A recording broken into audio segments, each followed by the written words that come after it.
Ako si Erwin, isang transferee galing probinsya. Ako si Jaya, isang normal lang na estudyante. Ako si Noy, isang working student. Ako si Raiden, parte ng LGBT. Kamusta ka?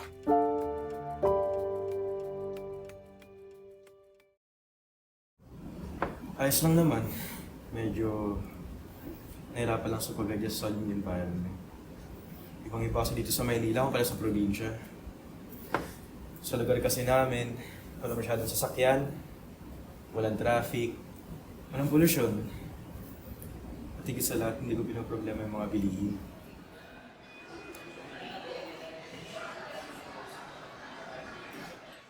Nung una, hirap ako mag-budget ng allowance. Hindi ko naman alam na ganito pala kamahal yung mga bilihin sa Maynila. Lupay para sa girl. 100 na lang ito. I-expect pa sunod na allowance ko. Para may taga-asos ko. Isa rin kasi sa pinaka-nahirapan ako dito, yung masasakyan. Bilang probinsya, tutuusin. Hindi ako sanay sa ganitong paraan ng pamumuhay. Ito kasi, kahirapan, siksikan, kahirapan mag-commute. Tagbo rin yung init ng panahon. Usok na hangin, polusyon, siksikan na daan.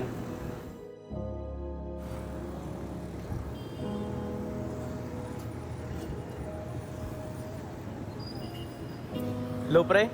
Yo, hello pre. Asa ka na ba? Diyan na ba si Miss? Mali ata ako na nasakyan eh. Nasa Malate pa lang ako ngayon, pre. Ha? Oo, mali ako na nababaan. Oo, sige, ako na bahala kay miss. Ako na bahala magsabi. Ingat ka pre ha. Sige, pre. Salamat. Thank you, ha. Naging malaking tulong din sa akin ang scholarship na ibinigay ng NU. Hindi lang gasusin ang nabawasan, pati ang iisipin namin nila mama at papa. Kaya mas gumaan ang buhay ko dito sa Maynila bilang estudyante. Malaking pasasalamat ko rin sa mga naging kaibigan ko. Dahil sa kanila, unti-unti na ako nasasanay sa mga bagay na hindi pamilyar sa akin. Mas napadali ang pag-adjust ko sa bagong buhay ko dito sa Maynila. Habang tumatagal, mas nagiging komportable na ako kilos. Hindi lang sa tinitiran ko, pati na rin sa loob ng campus. Ay, grabe. Pinakabahan pa din ako. Paano kung wala akong maging kaibigan? Paano yung gagawin ko niyan? Tsaka, paano kung hindi pala ako para sa AB ko? Ano, okay ka lang? Tingin mo kasi. Ay, pasensya na po. Okay na po ako. Sorry. Sa hallway ko. Sorry po talaga. Ganyan lang ako kayo. Sorry Ingat po. ka. Opo, sorry po. Okay lang. Normal lang naman ako ng estudyante. Gigising na maaga, pupunta sa university, makikinig, tapos uuwi. But sometimes, gagala ka sa mga kaibigan. Pero, nakakapagod din pala maging estudyante. Nakaka-stress.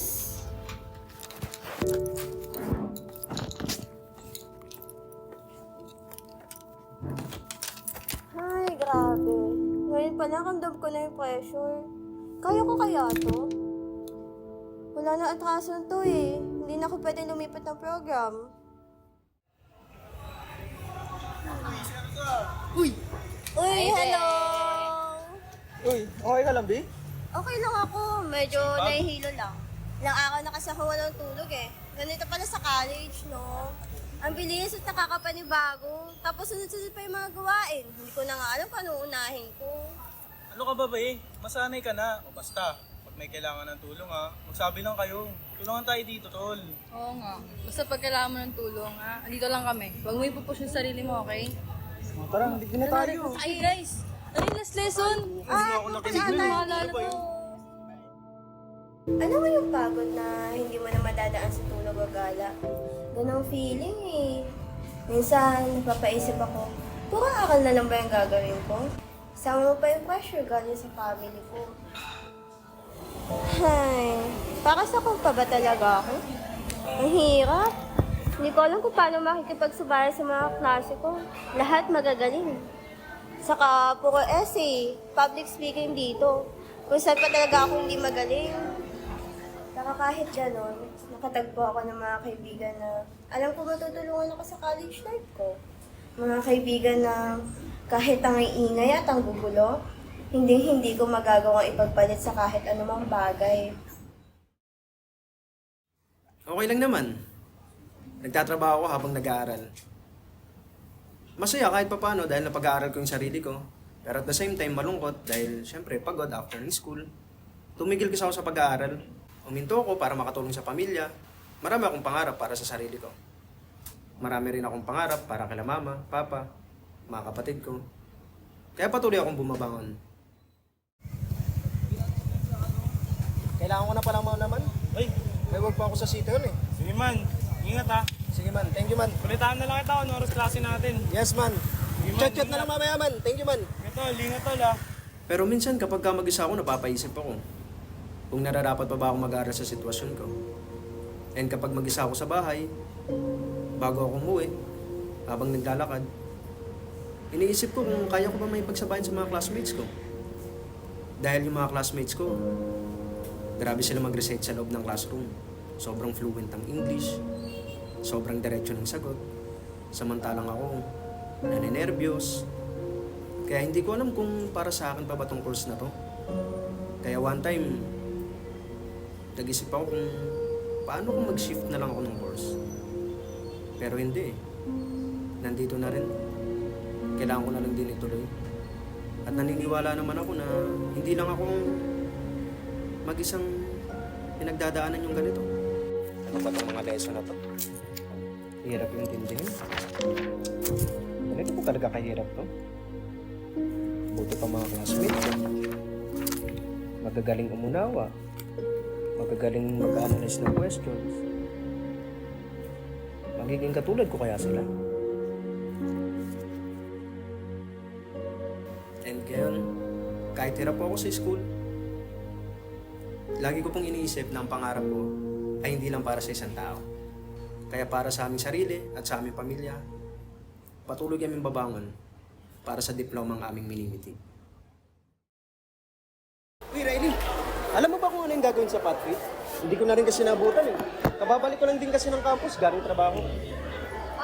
Wala naman po sinabi si Coach. Mag-exercise lang naman daw tayo. Wala ka pa naman na hindi naabutan kay Coach. Ganun ba? Sige. Salamat. Tara, punta tayo sa pila.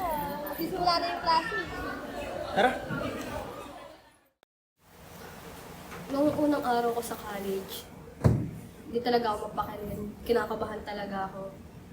At yun, panibagong school, iba naman mga tao kong mga kasama.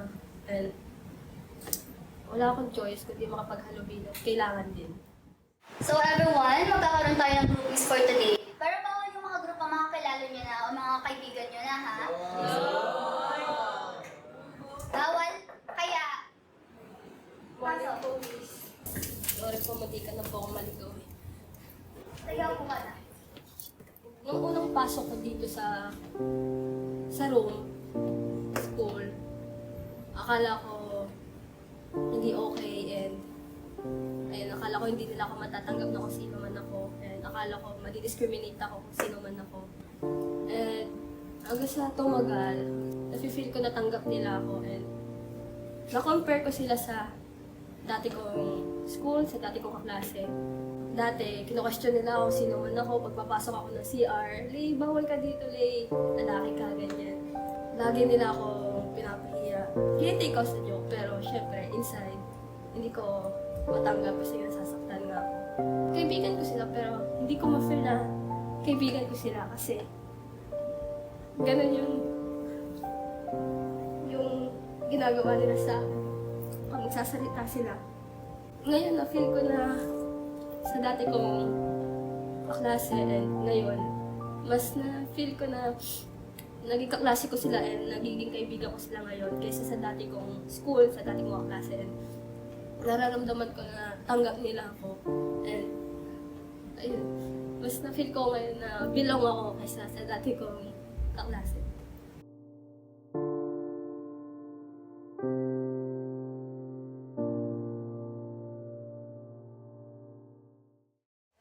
Nakakapagod Kaya nga eh. Tsaka ganito pala sa Maynila, no?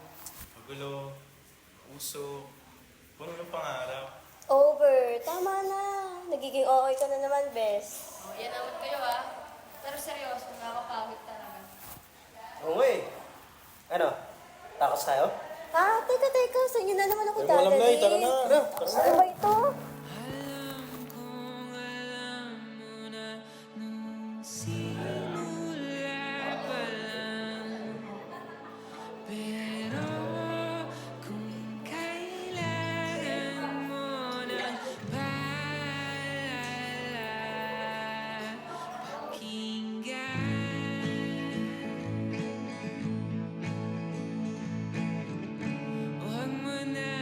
Ako si Jaya. Isang normal lang na estudyante. Ako si Erwin, isang transferigan probinsya. Ako si Noy, isang working student. Ako si Riley. Parte ng LGBT.